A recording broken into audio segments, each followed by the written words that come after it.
Jason, can you talk about the confidence you have in P.J. Washington and his growth since coming over? Yeah, I think since he's been, when you talk about P.J. being here, we've always trusted, and you can see that on both ends, offensively and defensively. We've always graded him on the defensive end. You know, understanding that he's going to get good looks. He can put the ball on the floor. His mid-range game is as good as anyone's. And so, again, tonight, the bounce back for him being able to knock down the three for us helped us. And so we would love for him to do that every night, but we don't judge him on making threes. We love what he does for us on the defensive end. Does this kind of game show he can be a third option in certain games? Yeah, well, anyone can be the third option. We know we got the 1 and 2, and it's open for anyone to step into that third seat. And our 2 stars are going to create open looks for that, for not just PJ but for DJ. I thought he was great being able to put the ball on the floor, drive it, make plays for his teammates, but also get to the rim. Those 2 have been incredible for us on the defensive end. And so tonight we were a little tired, first game back from a long road trip, but I thought the chemistry and trust was shown again. It wasn't pretty, but we did what we had to do, and that was to get the win. How did you feel about the way, I mean, Luka obviously picks up 2 quick ones, but you guys hold the fort down while he's out, and then he goes kind of nuts in the second and third? Yeah, I think that's why it's called the Mavericks. It's his team. I think Luka gets in foul trouble. This is a great scenario. It could happen in a big game. It can happen in the playoffs. Someone else has to step up. I thought bringing Kai back early, he takes the reins, and Exum and those guys fall into place and helped us get back in the game. And I thought the tempo was at a high. We just couldn't make shots there. Again, just stay in the course, trust. The ball's touching the paint. We tried to get out and run, but give the Hawks credit there. Early on, they were making threes. We tried to get them off the three-point line, but they did a good job of making them. But this is a team, and being able to, as role players, to pick up your stars like they did tonight, that's big.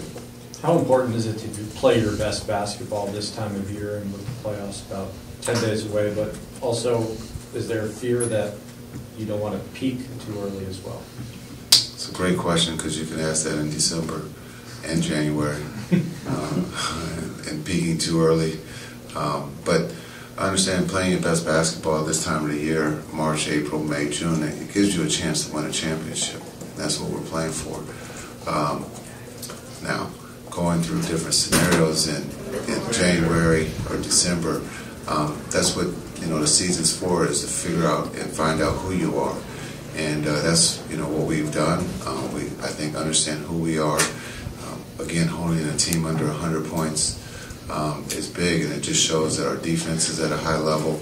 And again, we're creating the open shots, we just haven't made them. And so there is a theory, once the playoff starts, we're going to make all those shots and continue to play that defense. So we'll see. What do you think have been the biggest factors in the defensive turnaround over the last month and change? Just understand what we're asking them to do. Again, I think I've said this before, sometimes it just takes some time.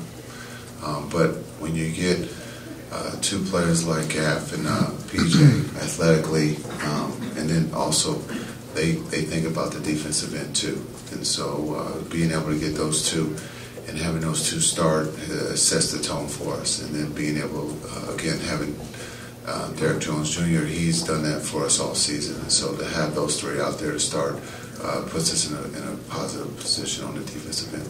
Coach, I believe you all forced, 21 turnovers tonight. Yes. Obviously, rim protecting is huge, but just turnovers, getting turnovers, how big is that for this team? It's huge when we're not scoring. It was a beautiful fourth, 14-16.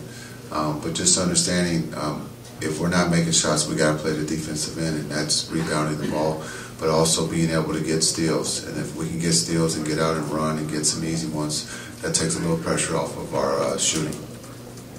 What did you see out of Kobe Buffkin when he started? What's the first part? Sorry. Out of Kobe Buffkin when he started. Yeah, I thought a young player, lefty. I thought he played well for him.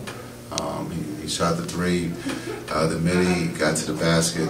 I think, again, he's a young, talented player for Atlanta. He was good tonight. Jason, when you make the decision to do a coach's challenge, it's obviously for the betterment of the game, but do you ever see that return on investment energy-wise from your guys when they see that you're actively fighting for them? Yeah, I'm actively fighting, but they are also challenging themselves. I think the league is going to change the rule that the players can just automatically make a challenge. So they can take the middleman out. That's just a joke. No, I am fighting every possession this time of year, but every game is important, and so you want to make sure that you have a good chance of winning. But sometimes challenges are used a little bit differently. Even if you think you're going to lose one, especially if you don't want to take that group out, it could be used as a longer timeout. So there's a lot of different things that go into that, but I am fighting for those guys. But I also trust when they tell me if the ball is out or if they didn't foul, that I'm a rock with them, and so that there's a trust between player and coach. Coach Kidd, with PJ Washington, you already asked about him, but over the last 6 games, he's shooting above 40% from downtown.